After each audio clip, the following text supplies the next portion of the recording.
Welcome to the Apartment Guys, where we dive deep into all things multifamily investing. Our mission is to educate, inspire, and empower real estate investors to reach their highest potential. Each week, host Tate Siemer interviews high-level guests from all over the industry who are sure to bring valuable, actionable ideas that will propel your career to the next level. Whether you're just starting out or a seasoned investor, you are in the right place. And now your host, the Apartment Guy, Tate Siemer. Here we go.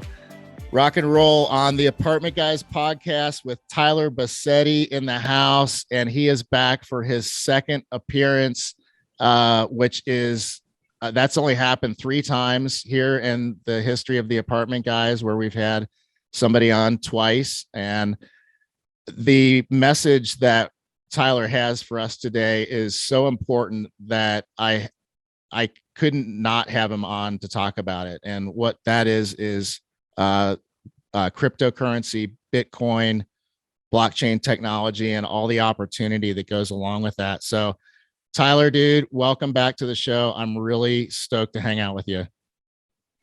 Thanks, my man. Appreciate you having me on here. And love to hear that you've had a paradigm shift. Fun fact, we actually just recorded like 20 minutes of this podcast and realized we weren't recording. So blockchain's going to fix all that for us. That's right. Yeah. So someday there'll be Zoom that just is, reads our brain. Data storage. Exactly. That reads our brain and just transcribes everything. But that was a fun little way to get this started, but because we were really getting us into some good stuff. However, I just want to remind the listener that because we've had Tyler on in the past, we're not going to deep dive into Tyler's real estate story and personal story today as much as we are just going to kind of jump right into meat and potatoes about cryptocurrency. What is it? The basics.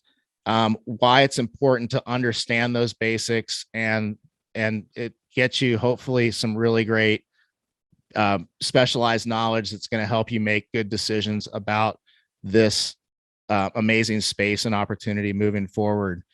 So like Tyler mentioned, we got to hang out at a conference mastermind event about 2 weekends ago in Orlando at the Disney Resort.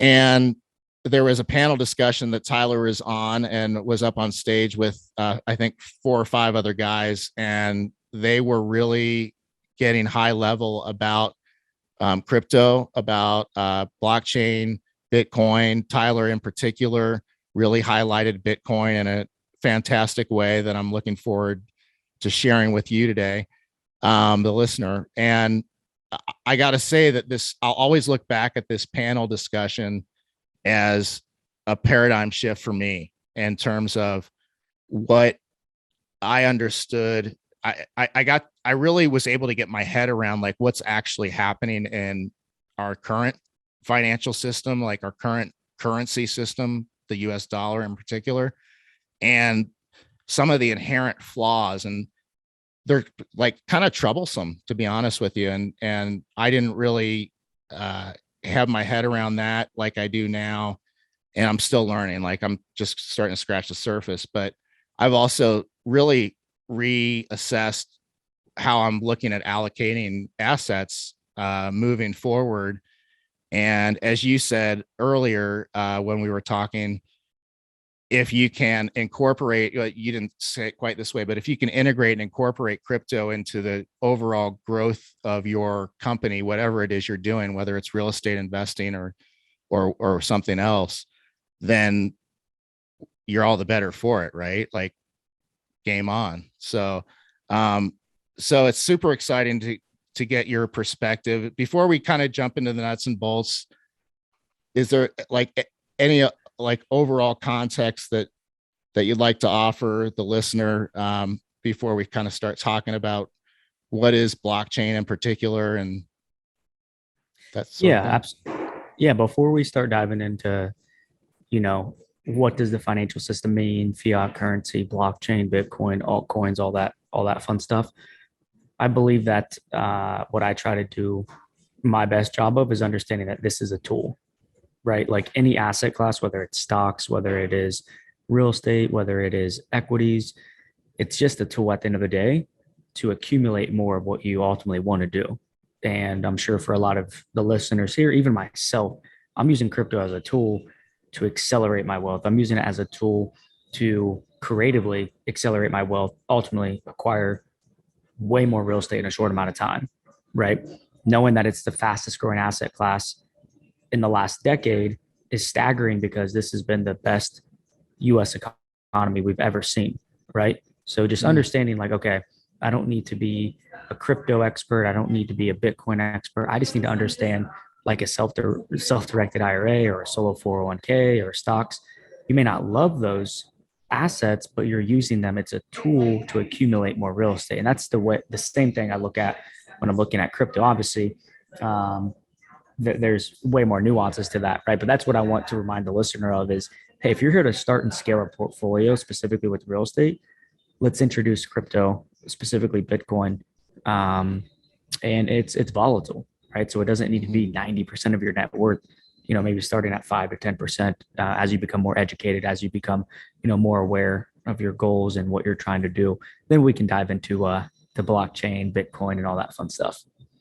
Yeah, that's perfect. Well said. So like, at the beginning of all things, know thyself, right? Like know what your goals are, what your risk tolerance is, whether you're using this as storage of wealth or if you're trying to get cash flow going, like all those things, it's important to know what's important to you before you delve into all the different tools. Like Tyler said, this is just a tool like anything else that can be used, to create amazing, beautiful, wonderful abundance. Or it could also, like, as you said, it could crush you too. Like, if you don't play the game well and understand the rules and all that good stuff. So, all right. So talk to me about, let's start with blockchain before we get into like, what is Bitcoin? Cause I think while it may feel a little more daunting to the listener to understand blockchain, it's not really that complex. And once you get it, it makes a lot of sense across the board. So Tyler, would you kind of explain blockchain to us? Yeah, absolutely. So really blockchain is the foundation of cryptocurrency. It's the foundation. It's the Web 3.0. It's really, in my opinion, the industry interrupter, right? And I'll give you guys, I believe, to be a pretty solid example and a real life example, actually, that I've experienced on how blockchain can solve a lot of problems, specifically in real estate. So I came prepared here. I literally typed in what is blockchain on Google. And for the listeners here, I'm going to read it off. Blockchain is a system of recording information in a way that makes it difficult or impossible to change, hack, or cheat the system. So what does that mean? That means that every time that you're going to send money from, let's say I wire money to Tate, right? There's a middle person. There's a bank that's making sure that the wire actually gets distributed to the right account number, the routing number, the address, the entity, or the individual, and they're collecting a fee to do that. And it could take 24 to 72 hours, depending on if it's during work hours, depending if it's a holiday, the weekends. So that transaction is getting recorded. Imagine that same transaction happening in a fraction of a second with minimal to no cost, and we can send that transaction whenever we would like. So when we go to buy real estate, let's say you go buy a property here in Columbus, Tate, and it's 123 Main Street. We have this loan process we have to go through. We have to work with third parties like the appraisal company, the title company, and the title company in particular. They're recording that transaction. They're recording to make sure that the seller that's selling you the property doesn't have liens on the property. They're making sure that the appraisal came in correctly, doing all this paperwork, all this documentation. Now, do I have a crystal ball and do I think that there's going to be no such thing as title companies anymore? I don't know. I don't think really. At least I don't know. Maybe some people know the answer to that. They have a crystal ball. But the point I'm getting at is rather than potentially that transaction taking 30 days, that same transaction can take 3 days, right? Mm-hmm. They can go through and see XYZ is a clear title. Boom, we're ready to close. And I cannot make this up. I literally just got done refinancing a 14 property portfolio loan yesterday. and there was something inaccurate on the settlement statement, which, hey, my fault. I overlooked it. But we're human beings, right? Like we make mistakes, we overlook things. But more importantly, the title company made a major issue. They didn't disperse like over $400,000 to my account. And I look at it this morning, I'm like, oh, maybe, it's the bank. They take an eternity to operate. And I'm very confident that would have been completely avoided with blockchain technology. They would have seen that one of the payoffs was inaccurate on the settlement statement, and everything due at closing would have been 100% accurate on that paperwork. So whether I overlooked something or not, that's on me. I take ownership of that. But the point I'm getting at is blockchain is designed to record transactions where you can't go in and cheat the system. It removes the middleman. It removes hypothetically banks. It removes people and entities that don't need to be involved anymore with introduction of blockchain, introduction of technology. Yep. So what is cryptocurrency in relationship to blockchain? Like what exactly, how does it work in terms of having blockchain attached to it? Yeah, so I think the best way to explain crypto is it's digital money, it's digital currency, right? It's internet money, right? Similar to, maybe our parents and their lifetime, what was incredible advancement in the financial system was credit cards. Credit cards, right? Yep. And now we have everyone and their grandma has a credit card. And since COVID, most places don't even accept cash. They just only accept digital credit cards, right? Now we introduce PayPal. Now we introduce Venmo and all these different things, but there's still that middleman. There's still that middleman person. So cryptocurrency, right? It's that digital currency. It's that internet money. And when you are playing video games or your kids are playing video games and they're buying these things online, they could use cryptocurrency to kind of segue into, cryptocurrency. Number one, the king of them all, in my opinion, is Bitcoin, right? Bitcoin and all the other altcoins. So if it's not Bitcoin, it's considered what's called an altcoin. And there's 10,000 altcoins. There's new ones being made each and every single day, right? But in order to create an altcoin, a cryptocurrency, you have to build your code off of Bitcoin. So in my opinion, Bitcoin is not designed, right? Whether it ends up being this or not, I don't know, but it's not designed to be a digital currency. It's designed to be what some people refer to as digital gold, or in other words, store value, right? I'm going to take my fiat currency, aka the money in my bank account, and instead of having it sit in my bank account collecting 0.01% of interest, not even keeping up with the massive drop in value of the US dollar, the massive inflation that is already here and coming around the corner, I'm going to store my cash liquid wealth in Bitcoin. I'm going to store it here, right? And especially those that are in the United States, this is solving the United States problem, but this is really solving massive problems in third world countries, problems where their fiat currency and their financial system has completely crashed, which history shows that every fiat currency eventually crashes roughly right around 200 years, which ironically, that's where we're at in the United States in the financial system. And last but not least, a lot of other countries outside of the United States pass on an inheritance. Like India, for example, they pass on an inheritance through, gold or through, these certain things that the family never sells, right? Like it's like shunned upon if you, sell that thing that your grandfather gave to you that has been in the family generation forever. And I truly believe that is what we're going to see with Bitcoin. And, but yeah, that gives a 30,000 foot view. Here's what blockchain is. Here's how it can actually interrupt industries. Here's what cryptocurrency is. It's going to interrupt hypothetically, fiat currency in the financial system. And then specifically with Bitcoin, this is where people and entities are going to store their wealth, right? This is where they're going to store the value of their liquidity. Right. And so what about Bitcoin in particular makes it unique compared to, you spoke very highly of it in Orlando at the panel discussion, in terms of just like keeping it simple and just doing, just focusing on Bitcoin, like possibly considering that strategy. What is it about Bitcoin that's unique? Yeah. So first and foremost, it's the best asset performing class in the last decade, right? So that is one thing that will capture most people's attention. And the reason why I say that is because, this is the best performing economy we've seen over the last 12 years. Real estate, stocks, everything is booming, except ironically, gold is down roughly 6 to 10%, depending on what day you look at it. But the main reason why I love Bitcoin is it is the only asset that exists that actually truly has a fixed supply, right? And Bitcoin was designed to have 21 million coins. There's 8 billion people in the world. And if once you start doing some more research and whatnot, you'll realize that, hey, when I go to send Bitcoin somewhere, or if someone has Bitcoin, they pass away, they don't have that security code to give to their family member or their, significant other, let's say. In reality, there's actually probably going to only be about 13 to 14 million Bitcoin, right? Like if people say, well, there's a fixed supply of housing, there's a fixed supply of gold, that's just not true, right? You can go mine more gold. They can go dig right now, maybe hit a gold mine. Or what they've done is they've created paper gold. So people think they're investing in gold, but they're actually investing in paper gold.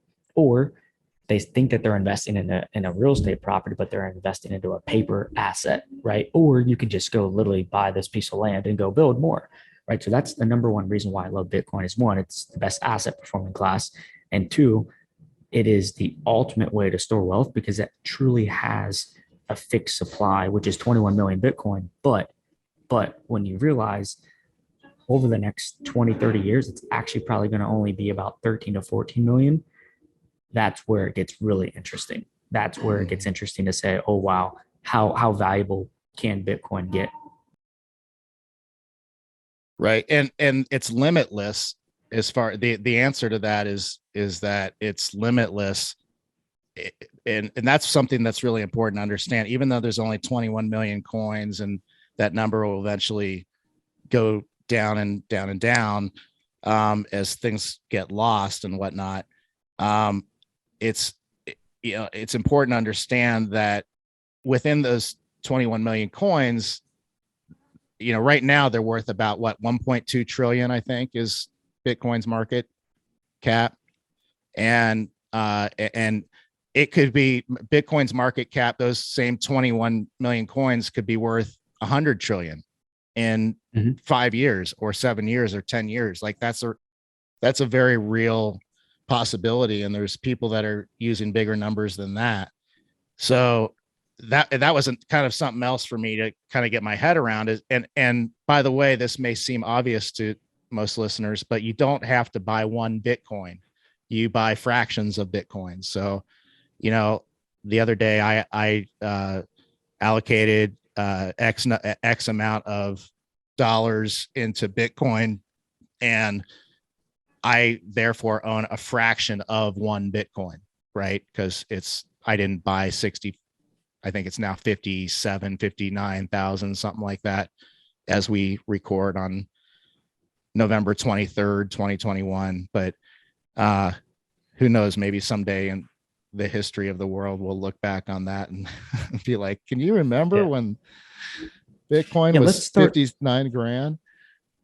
Yeah, let's start there, because especially at the event, right? A lot of people in the crowd that have hundreds of millions. I mean, there was billions assets under management in that room, very seasoned, professionals that we know very well in terms of real estate. But let's start there, right? Like a lot of people came up to me after I spoke and they're like, I wish I would have gotten in on it, right? And it's like, this is not designed, like real estate, it's not designed to make you a multi-millionaire or billionaire overnight. It's designed, specifically Bitcoin, to store your wealth. So if you have cash sitting in your account, what's the best thing to do with it? Go deploy it into assets. What are assets? Assets are things that produce cash flow, appreciate, you can leverage, and hopefully you can get some tax advantages, right? Those are the key things I look at when it comes to an asset. So that being said, even if it's worth 6,000 a coin, or if it's worth 600,000 a coin, the value of the dollar has dropped by 98% in the last 100 years. And it's projected to drop significantly more, 15 to 20% year after year, as we printed off over 40% more of our money supply since March of 2020. Now we start understanding what inflation is, the news starts talking about it. They're saying that at the time of this recording, it's around 6%. That's just not true. The CPI report, if you actually look at how it was calculated, the true inflation, how it was calculated back in the 70s before we got off the gold standard, all the data showing that we're already in double digits. So knowing that the US dollar is dropping by 15 to 20%, we'll say 15% to play it safe.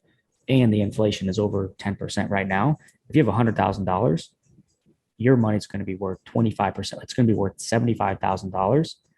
Best case scenario in November of 2022. So if I can take that fiat currency, that cash, hold it in Bitcoin, which is appreciating on average over 300% year after year, not only are you hedging inflation, you can also borrow against it. And as more money comes into that market, one word that you use that mostly scares people off and to simplify is the market cap. Market cap is essentially, if you look at the value of a company or a stock, like Apple, let's say, right? Apple, massive company. They have about, I believe, a 1 trillion. They just recently hit a $1 trillion market cap. In other words, that's the value of that company. So Bitcoin, the amount of capital that is in Bitcoin right now is nearly 2 trillion.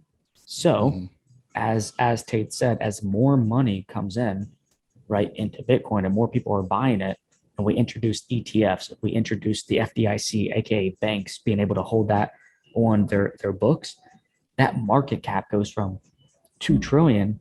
It may consume gold, which it's on track to do so by 2025, which is a $10 trillion market cap. In other words, that derives the price of each Bitcoin.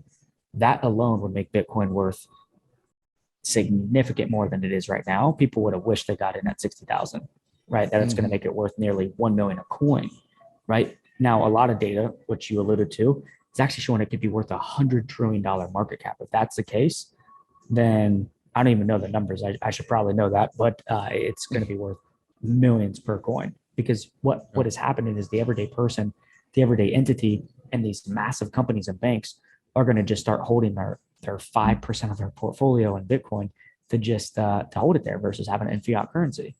So a lot to digest there.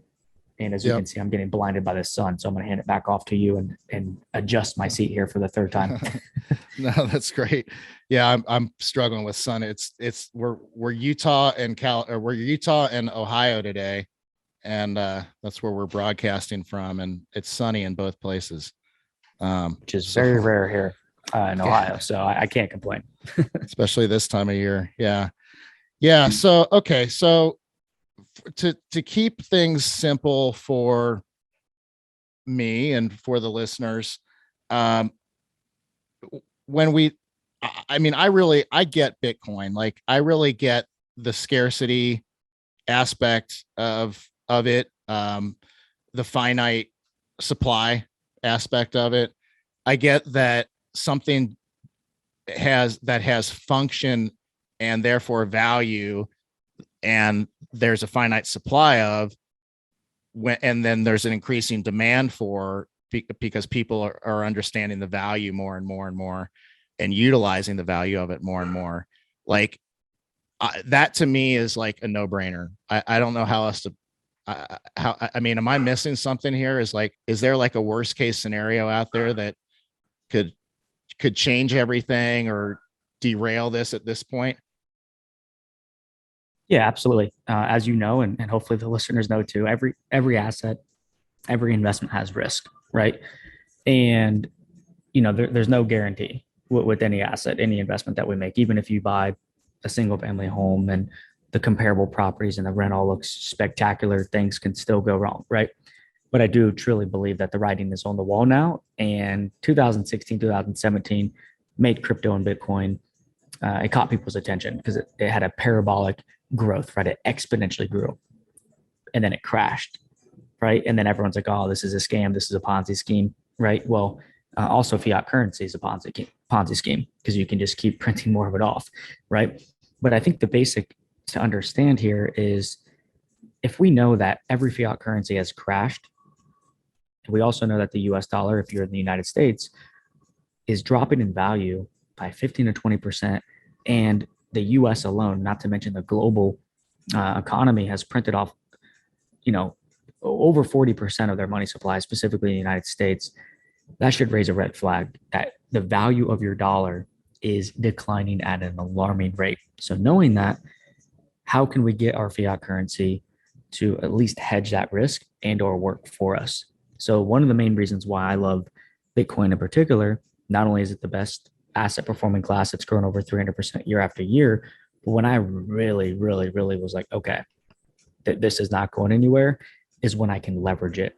In other words, I can go put it on exchanges like BlockFi, Celsius, or Nexio.io, and I can put it on these exchanges and go get a legitimate loan.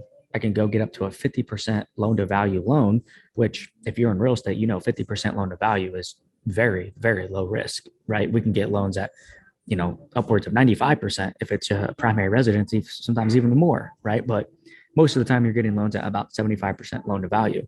So in other words, if you have $100,000 of cash sitting in your bank account, right, why would you not just go put that in Bitcoin, borrow a $50,000 loan against it tax-free, take that $50,000, it's legitimate assets that you can go deposit in your account, US dollar, right? In 24 hours, you can use that $50,000 as your next down payment, right? While your $100,000 collateral, your Bitcoin is still sitting in this account. That's growing over 300% the last 12 years, right? That's when the light bulb went off for me about 3 to 4 years ago is, wait, we can leverage this. I can borrow against it. That's when I love an asset, is when we can tap back into that equity. We can tap back in and borrow from it tax-free to go accumulate more real estate. Yeah.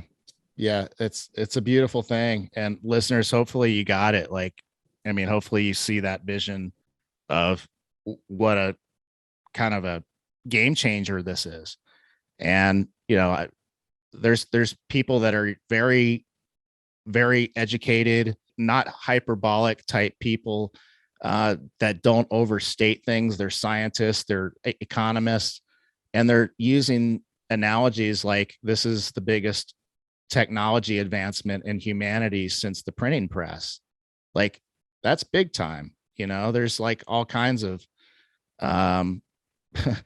implications there. You went from literally having a bunch of nuns sitting around transcribing books and writing out copy after copy after copy of books to being able to use a machine to print hundreds, thousands of copies of something, which disseminated information in a way that was previously not even like conceivable. Like, that's such a game-changing technology. And I remember when this is going to date me a little bit, but I remember when my little brother, who was a freshman in college, I was a sophomore in college at the time, told me about this new thing called email, and how you could send a message to like 30 classmates all at one time. And he was going to Indiana University at the time, and they're pretty techie there.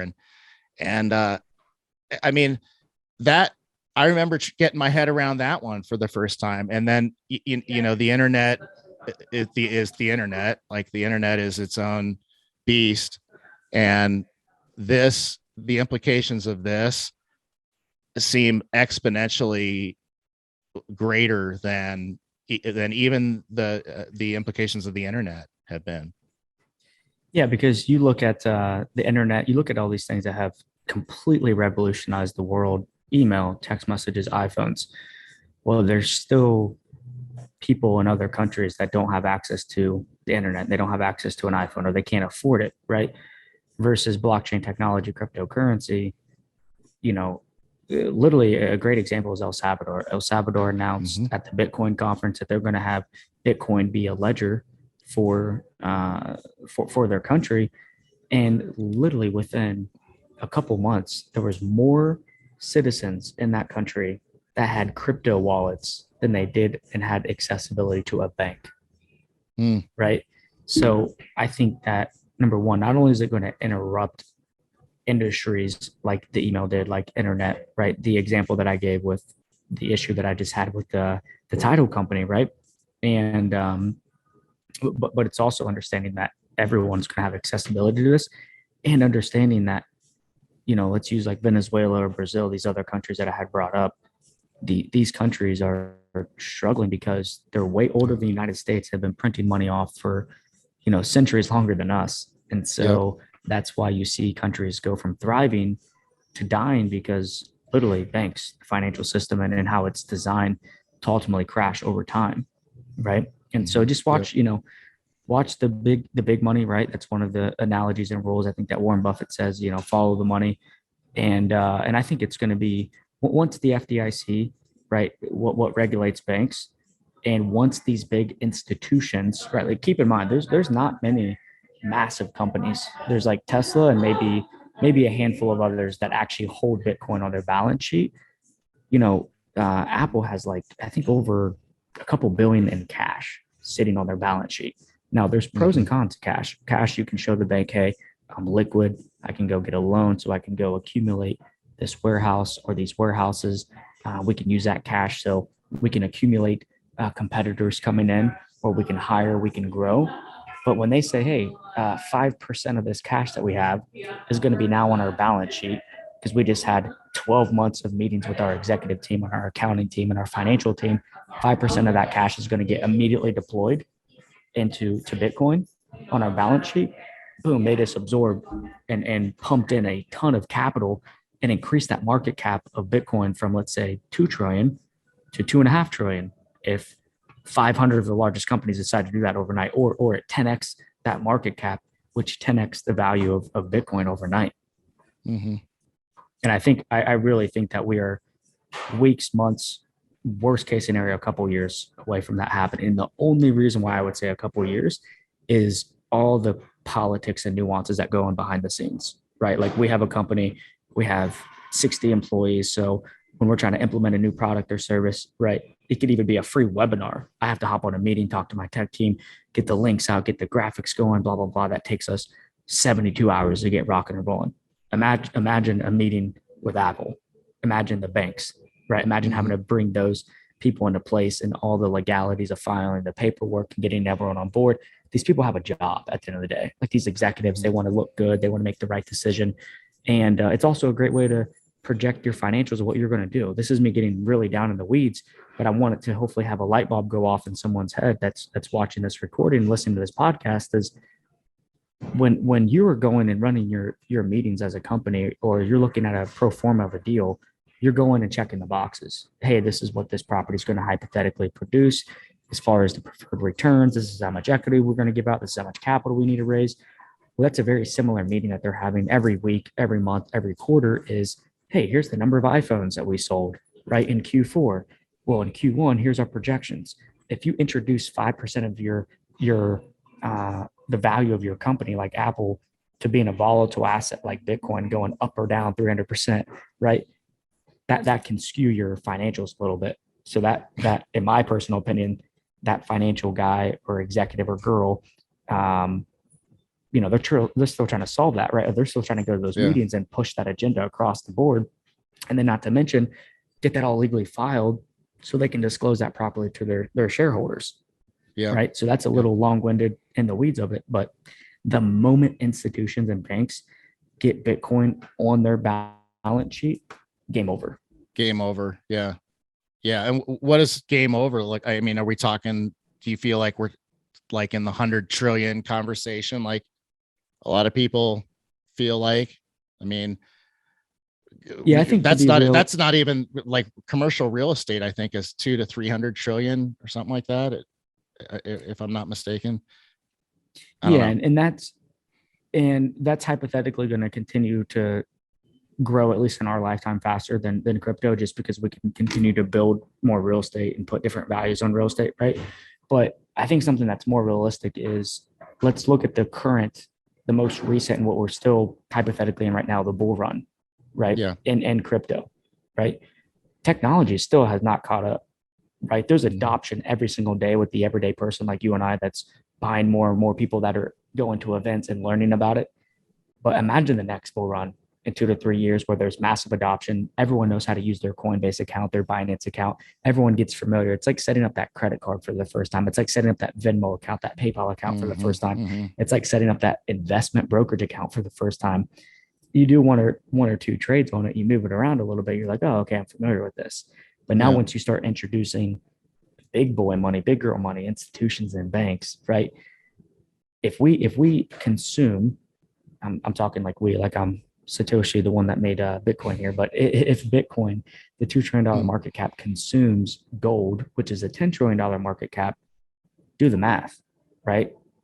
It's going to be worth hypothetically 8 to 10 times more than what it is right now, which if it's 60K, to the math, it's going to be over at least minimum $500,000 of coin. So if we hit 100 trillion, we're talking some really big numbers, which could happen in our lifetime. I think it's very, very safe to say that we'll be at least at a $5 trillion market cap in the next 24 months with Bitcoin. I think it's honestly very safe to say that. You said 20 million. So it's 20 trillion. Bitcoin rather. Alone. I think Bitcoin alone will be 5 trillion in the next couple of years. 5 trillion. Easily. But now keep in mind that it's like the compound effect, right? Like once you get one property, the next one becomes a little easier. The next one becomes a little easier. Assuming that all goes well, you can go from buying one property a year to a 20 unit every year to a 40 unit the next year. It's the same philosophy with a different asset class, right? In other words, as more adoption comes in other words, there's more acceptance with banks, with governments, right? The worst thing that could happen, to answer one of your questions, is there's more regulation, which is actually a good thing, right? They could be taxing the altcoins as securities, where you have to have license. It's similar to real estate, right? Like it would just be under the SEC laws. But the IRS and the federal government has already said Bitcoin in particular is taxed as property. So when people say it's digital gold or it's a security, no, it's taxed as property, right? So that's when leverage becomes even more powerful, avoiding capital gains, leveraging borrowing against it, right? So said a lot of things there. I think the key is understanding that US dollars significantly dropping in value each and every single day. Bitcoin's designed to hold and store your value, right? So that's the foundation. It's going the other way. It's going the exact other ways, really so rapidly. Before I let you go, I have to ask you about other coins, altcoins that you're excited about and why. Do you have a couple that you could share? Putting me on the spot here. I love it. Yeah, absolutely. So clearly I've made it very clear that I'm a huge advocate of Bitcoin. I think it's like beyond minimal risk versus reward. I think the opportunity cost of not being in crypto, specifically Bitcoin, significantly outweighs the opportunity cost of it being regulated or being banned. If you get started with 5% of your liquidity in Bitcoin in the asset class growing at 300%, that 5% can grow your portfolio to a 500% growth. There's almost nothing out there that can do that, right? But to answer your question, outside of Bitcoin, I really like what is called smart contracts. So smart contracts really just expedite the processing, right? And that is what others know as Ethereum, Cardano, Solana, KDA, all those coins that are in smart contracts, in other words, that are able to process payments rapidly with minimal to no fees. I'm a huge advocate of smart contracts. So for those that are wanting to get started, highly recommend to consult with your own counsel. And I'm not giving you financial advice, but start with a logical amount. If you're comfortable losing 5% of your net worth, cool. If you're comfortable putting 10% of your net worth, cool, right? But the point is put, in my personal opinion, as much as you can into Bitcoin, and then maybe have 20, 30, 40% of that portfolio be in smart contracts. Ethereum, I really like Cardano, forget how to pronounce it, but KDA, Solana, anything that is smart contract related, huge advocate of. And the whole Cardano's one of those as well, right? Yeah. I'm a little bit more, actually significantly more advocate of Solana and Ethereum and KDA. I think Cardano is definitely, it's performed well. It's also perspective, right? Like Cardano, when everyone started hearing about it, at least in my research and what our team does from the hedge fund side, right? Like we were accumulating it when it was 10, 20 cents a coin, right? And now it's floating around $1.75 to $2. It's perspective. It's understanding like that's thousands of percent return. So if it goes to $5 or $10, cool, great. Number one, it may not even be possible because of the market cap and how things actually derive the value of the price of the coin. But secondly, it's perspective.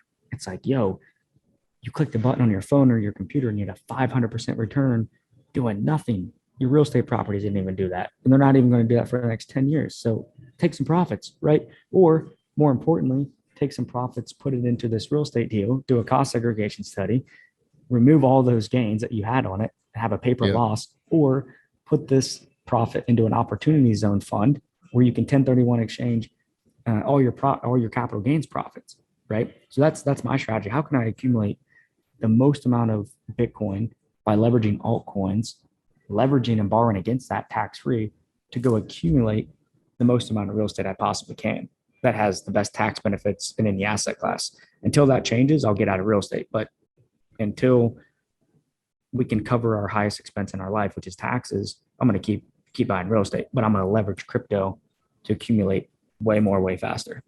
Mm-hmm. Yeah, that's a great formula and really brilliant, actually. And I appreciate you illuminating that. So you're basically leveraging altcoins to increase Bitcoin, which you're using the gains from to invest in real estate. Is pretty much the simplistic version of that, right? Yeah, absolutely. This podcast is gonna be funny to watch because I'm like moving down this desk right now because the sun is chasing me. But yeah, to simplify, again, this is obviously not financial advice, but to simplify, let's say you have cash, you're earning a paycheck, you have rental income, you have income coming in. Take that cash, buy Bitcoin. Take that Bitcoin, borrow from that Bitcoin. Take that Bitcoin. Take that Bitcoin and additional cash that you have and accumulate altcoins from your altcoin gains.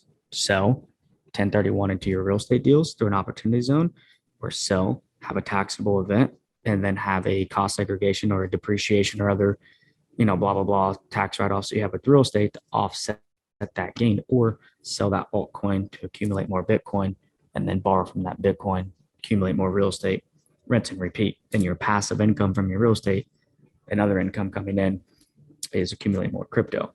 So everyone has their own wheelhouse, if you will, but that is the strategy I prefer to use. Yeah, that's awesome. That's awesome. Well, that's really powerful. I'm stoked to implement that. And I think that really like hit the nail on the head for us as far as what we were trying to achieve today, which is kind of like, what's a practical, like actionable way of working these two asset classes together. And I think you really, you've really come up with something smart, Tyler. It's a good model. Good job. Yeah. Thank you, Tate. I appreciate it. And, you don't need to be that's the beauty of also what we do as well. Like we have a hedge fund with crypto. It's the beauty of how, you operate your real estate business, right? Mm-hmm. Is you can bring on passive investors. Hey, do you want to go actively do this and find the deal and sign off on the loan and deal with contractors and management company and the tenants, and the list goes on, right? It's the same philosophy, just a different asset class. So you can passively invest into our hedge fund. You can passively invest into somebody else's hedge fund. You don't have to actively do this. But in my personal opinion, the opportunity cost alone is going to be one of the biggest regrets, if not biggest regret people have in their financial life. Yeah. What's your role in the fund? What do you do for it? Yeah. So we have our company 0%, which is our financial consulting company. We have different, products. And then on my end, being a partner in that business, we have Jeff and Austin, which are the main GPs. And we have a fund of a fund, if you will, as well. They started the fund before I came in as a partner. So essentially 0% has a fund that will feed into Orca Capital. But that's for a different conversation. We're working out some of the legalities on that as well, of potentially bringing me in as a true legitimate GP. I'm just a GP on the fund of the fund that flows through. So got it. Very cool. Yeah, we have professional portfolio manager, and I stay in my lane, right? Like I'm very, very, very aware of crypto. I know a lot about it. I know a lot about Bitcoin. But look, at the end of the day, I'm going to have billions in real estate. I'm going to do that from from crypto. It's already happening. You know what I mean? So I try to stay in my lane. Yep. Well, this has been amazing, Tyler. Thank you so much for all your wisdom and knowledge and sharing it with us, and for your patience with me on our technical issues at the beginning there. All good, my man. And appreciate you coming back on the podcast. You're a great guest, and I, you offer a ton of value, and this was really valuable today. I'm really looking forward to going back and taking some further notes. I've got like notes and notes in front of me here, but it's a great model, and really exciting thing to think about. So with that, do you have any last kind of parting words of wisdom for listeners? Yeah. First off, Tate, again, my man, appreciate you having me on here. Third time's a charm, having a guest come on twice, and no problem about the technical difficulties. I can barely use my phone half the time. So all good. Yeah. As far as like parting words, I would just reiterate what I said at the beginning, which is, what is your role? What are you actually trying to do? What are you actually trying to accumulate? I don't like stocks. I don't like insurance, whole life, IULs. I don't like anything other than real estate. Right. But I'm self-aware enough to know, and I can push my ego aside enough to know these other things can help me accumulate more real estate, crypto, self-directed retirement accounts, insurance, stocks. Those can help you accumulate more real estate. What is your actual exit? What are you actually trying to do? And so, again, you don't have to actively do it yourself. You can passively do it into a fund. But what are you actually trying to do?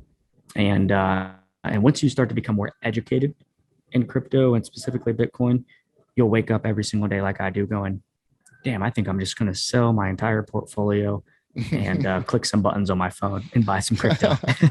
But not encouraged.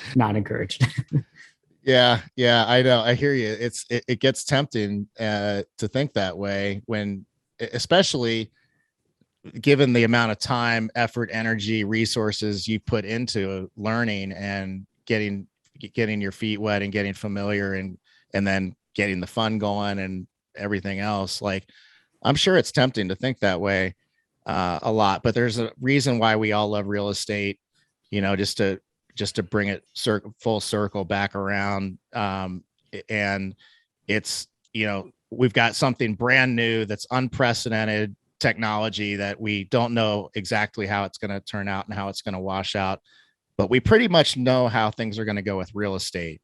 And at least we have a really good, solid track record of it.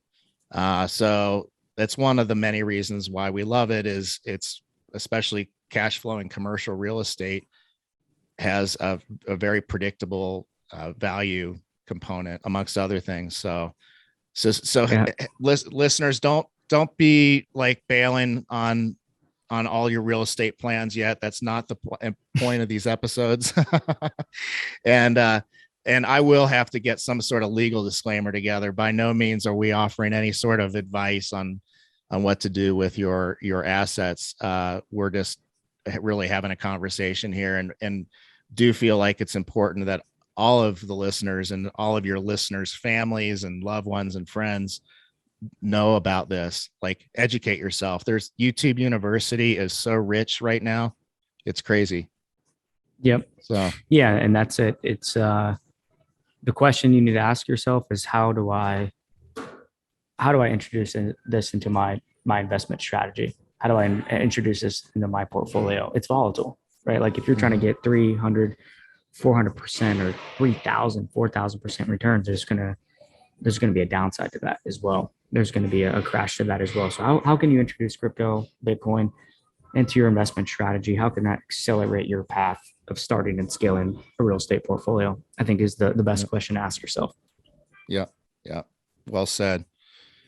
All right, T-Boss. Thanks so much, man. This has been great. Really appreciate your time, and I consider you a good friend. I look forward to hanging out when I'm in Columbus here in a couple weeks. Let's do it, brother. I'll be here ready to rock and roll and something. Buy some Bitcoin together. Okay. Sounds great. Well, listeners, thanks again for listening to another Apartment Guys episode, and we will catch you on the next one. Take care, everybody. Thank you, guys. Thanks for listening to The Apartment Guys with Tate Siemer. Tate and friends are grateful to have you as a loyal listener. If you like what you've heard, please subscribe, rate, review, and share with friends on your Apple Podcasts, Google Play, Spotify, or any other podcast platform. Also, check out Tate's YouTube channel for videos of many of these episodes and more. Until next time, take massive action steps and rock on.